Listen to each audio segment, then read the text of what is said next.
Now we will see the disinfection techniques used in potable water by municipal supply. Okay, so as we have seen earlier, the different stages of different steps involved in the potable water.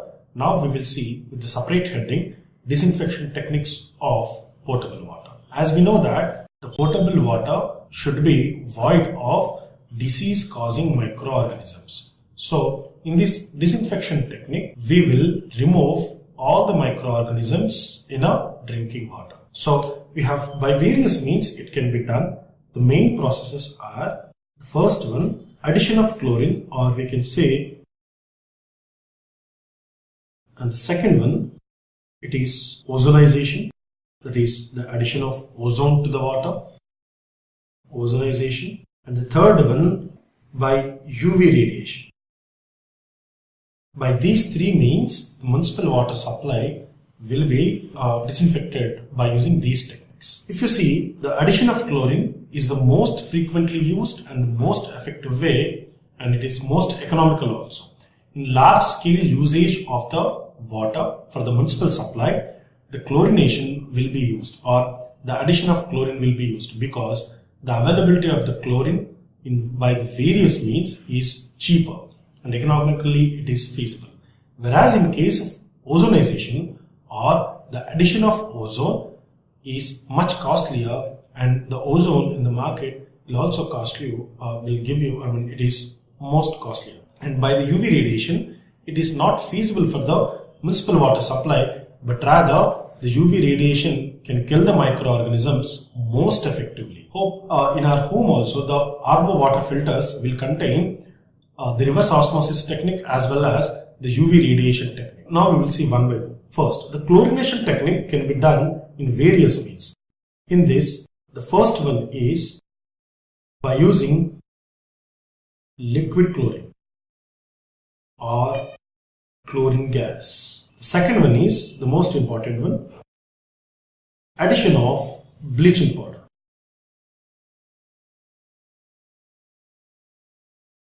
Addition of bleaching powder.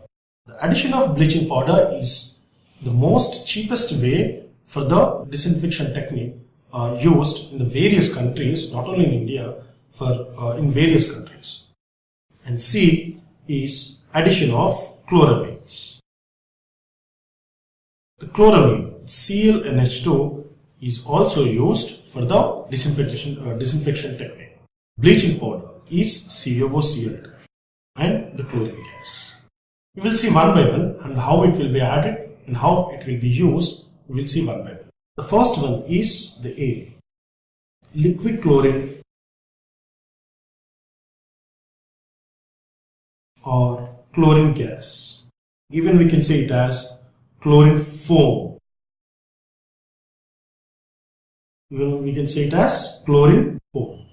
Okay, this liquid chlorine, at room temperature, the chlorine is a gas. Under reduced temperatures and pressure, chlorine will be converted into gas or foam. That will be directly added to the water, so that water will give you, microorganisms will be killed. The chlorine gas will be bubbled in the water tanks by the use of the chlorine tanks, and it will be bubbled so that the water will be react with the chlorine to form hypochlorous acid. Here, first we will see the technique, chemical reactions involved in it. Then we will see the procedure how to add it. The chlorine gas, when it is been added, either gas or either in the liquid stage also, when it is been added to the water, it forms hypochlorous acid. HOCl plus Cl2 gas, HCl will be formed. This HOCl will dissociate into HCl plus nascent oxys. Okay, or it can be even there is a chance of to convert to hypochlorite ion at the lower pH levels. 6.5 and below pH levels, hypochlorite ion will be formed. Hypochlorite ion will be formed. These are the chemical reactions involved in the chlorination technique. Okay, here the HOCl form is regarded as the disinfectant. The hypochlorous acid is disinfectant. it is said that earlier it is said that the nascent oxygen form will oxidizes the microorganism cell wall, thereby the destructing the microorganism cell itself. Later on, it is said that even the H4Cl, the hypochlorous acid, which has the ability to penetrate into the cell through the cell walls, and it can destroy the life the metabolic useful enzymes will be destroyed by using H4Cl. So the hypochlorous acid it itself will destroy the enzymes present inside the cytoplasm of the cell, and it has the ability to penetrate through the cell wall, thereby destructing the enzymes. Without enzymes, the metabolism of the microorganisms is not feasible. So even the oxidation of the microorganisms, it is earlier said by the formation of nascent oxygen is the reason. But it is said that this process is main reason for the killing of the microorganisms. Here we need to take care about this hypochlorite ion. Remember, this hypochlorite ion will not destroy any sort of microorganisms. It is not a disinfectant. It is not a disinfectant. It is inefficient, we can say. Now we will see how the chlorine gas will be used to treat the disinfection technique. Look at this diagram. In a tank,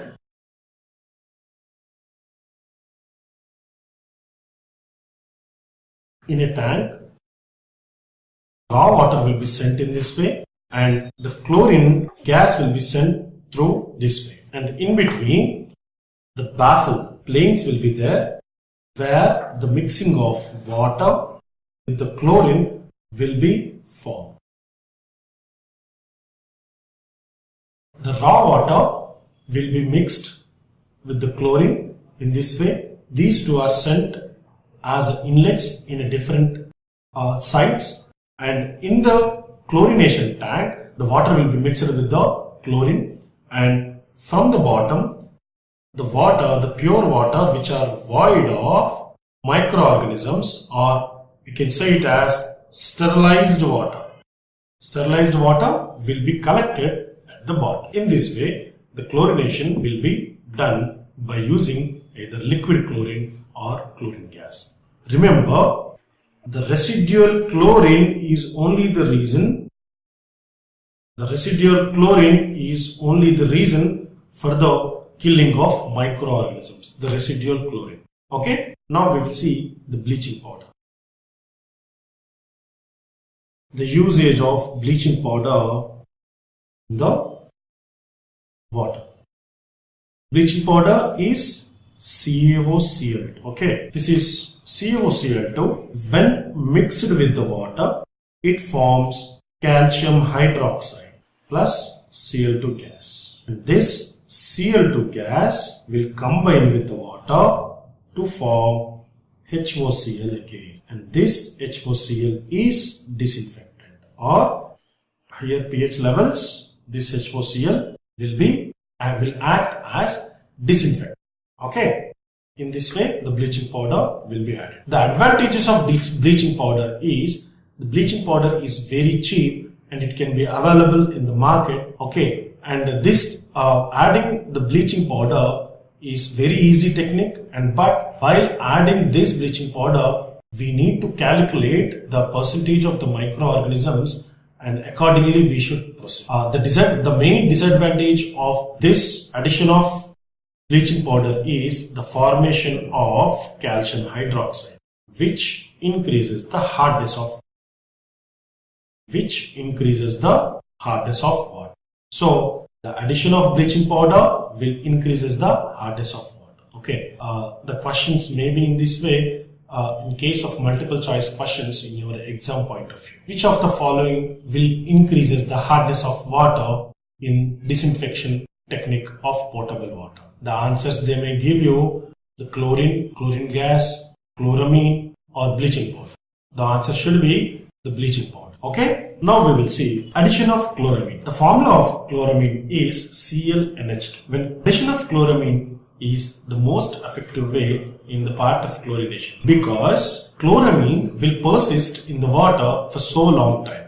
So in the situations where the long standing of the water is needed, preferably the chloramines are being added. Chloramine will slowly dissociate into the water, and it will dissociate in the water in this fashion. Chloramine plus water will give rise to the H4Cl, which is the disinfectant, plus ammonia. This H4Cl thus forms HCl plus nascent oxygen. As I earlier discussed, it is due to H4Cl formation as well as nascent oxygen formation. These two ways the bacteria or the disease causing organisms will be killed. Okay. So the advantages of chloramine is for the long standing of the water, the chloramines are being used. Okay. Now remember, in this case, questions will be asked in this way. Which one of the following will be used for the long-standing storage of the potable water? The multiple choice questions will be the chlorine gas, liquid chlorine, or chloramine, or bleaching powder. Here it is chloramine. In case of bleaching powder, the difficulty is the bleaching powder cannot be stored in an open air. The bleaching powder is hygroscopic in nature, so it will attract most of the moisture present in it. Thereby, it cannot be used further. And in chlorine, by addition of all these means, if the chlorine percentage increases in the potable water, it will give you some sort of the unpleasant odor as well as unpleasant taste. Even some cases, even the throat mucus layer will also be disturbed when the chlorine content is being increased in the potable water. Okay, so the chlorination is most effective way of killing the microorganisms, and it is the most cheapest way, economical way we can say. And the demerits of it, or the disadvantages of using chlorine, is when the chlorine percentage will be more, the unpleasant odor will be seen, as well as some sort of taste will be different for the drinking water. Even some cases, the mucus layer of the throat will also be affected by using or by increasing the chlorine content. Okay, now we will see the important topic here, the break point of chlorine.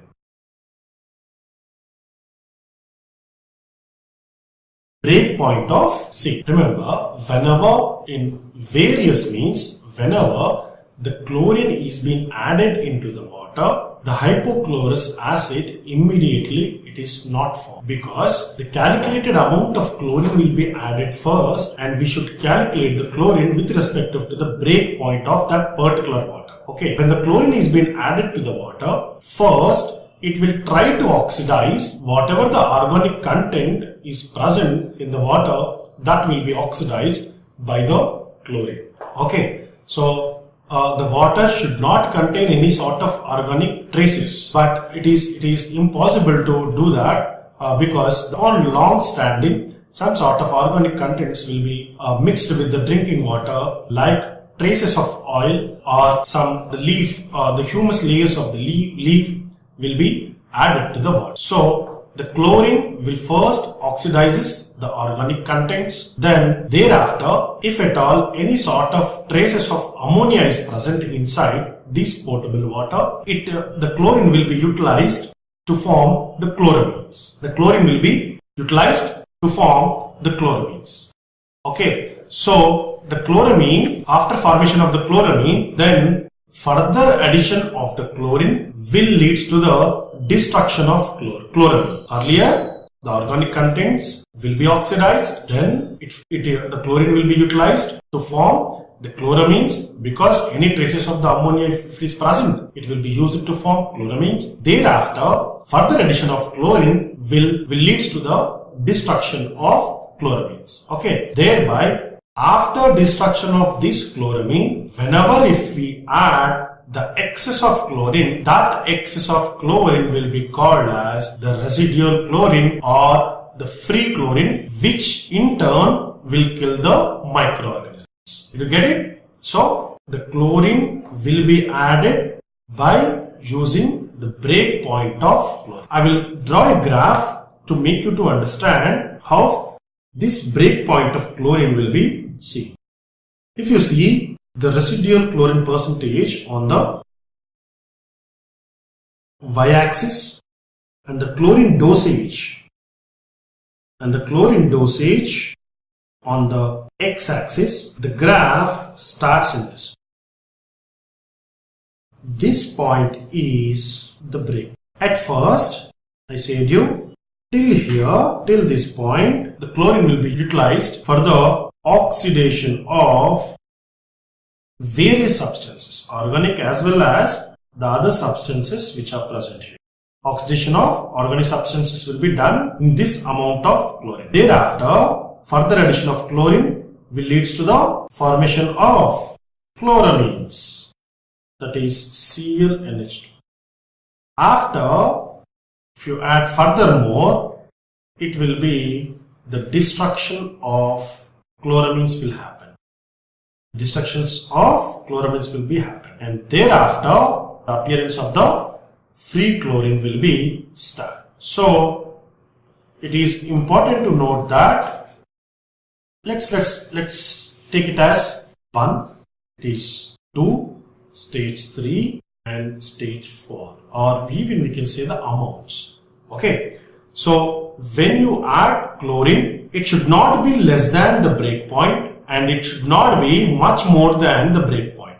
If the chlorine added will be more than the break point, then as I said to you earlier, it will give you the different order and different taste to the water. The unpleasant odor and unpleasant taste, even the mucus layer will be destructed. Okay, so it should not be added more than break point of the chlorine, and it should not be added less than break point of water. If you add less than break point of the water will not, or the chlorine will not react or will not kill the microorganisms effectively. Okay, in this regards, the questions will be in this way in your exam point of view.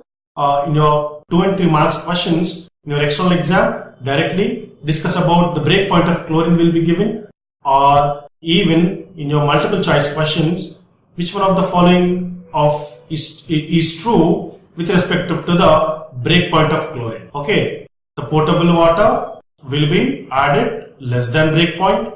The potable water or chlorine will be added less than break point of chlorine, or more than break point of chlorine, or as same as break point of water, break point of chlorine. Fourth option will be none. So the option is we should add exact amount or just above the break point of chlorine, the amount will be added. That is most effective way. Okay, now we will see the another technique of the disinfection technique, that is ozonization. Ozonization is nothing but addition of ozone to the water. Ozone is O3. Addition of ozone to the water is called as ozonization. Okay, ozone is prepared by oxygen itself. By passing the oxygen between two electrodes, it can be ozone will be formed. Okay, so when this ozone gas is bubbled in water, it forms H2O plus O2 plus nascent oxygen. The nascent oxygen after ozone addition of to the water is the disinfectant.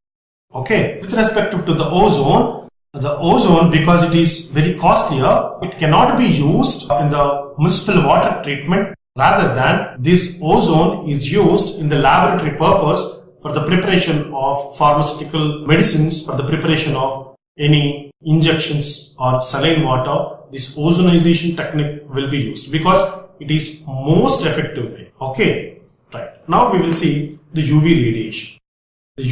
By using the UV radiation also, the water will be purified. As we know, UV radiation can penetrate into the microorganism cell wall, and it can directly mutate, or it can directly destruct the nucleus of the microorganisms. Nucleus contains the DNA and RNA, and that DNA and RNA will be altered by the UV radiation. Thereby, the microorganism will be killed. So, it is UV radiation in a pipe, or the water will let to go through the water, and a beam of UV light.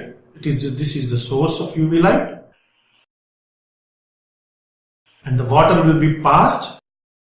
The water will be passed this way in a pipe with a calculated amount of flow rate, and thereby the UV light will pass through the water, and here the outlet water will be void of microorganisms. Okay, even this UV radiation is also cannot be used for the large usage, and as well as this UV radiation cannot be utilized for the large usage, as well as it is not economical to use in a large scale, but rather in homemade potable water filter systems, the UV radiation and the RO system both were mixed to make the water purified. Even in the laboratories or even in the sterile water techniques, this UV radiation is being used effectively. For the small quantities, the UV radiation is much feasible. Okay, this is about all the disinfection techniques of potable water. Let's see the last one. In this, we will see the last sketch or the last diagram of how the potable water will be seen. Okay, first the screening. Screening with the large measures, the water will be sent and that will be collected. That water sent to the sedimentation tank, where the water will be treated with the alum or coagulants, different kinds of coagulants, and from the bottom again the water will be collected. This water will be sent to the filtration tank. In this filtration tank, different kinds of sand, that is fine sand, then the large sand, and finally used gravel, and at the bottom the large gravel will be used. Okay, and here the water will be collected at the bottom, and then it will be sent to the chlorination tank, what we have seen earlier, the chlorination tank. Hope you remember that. Chlorination tank, thereby the pure water is used for the supply. Okay, this is all about steps involved in the potable water treatment.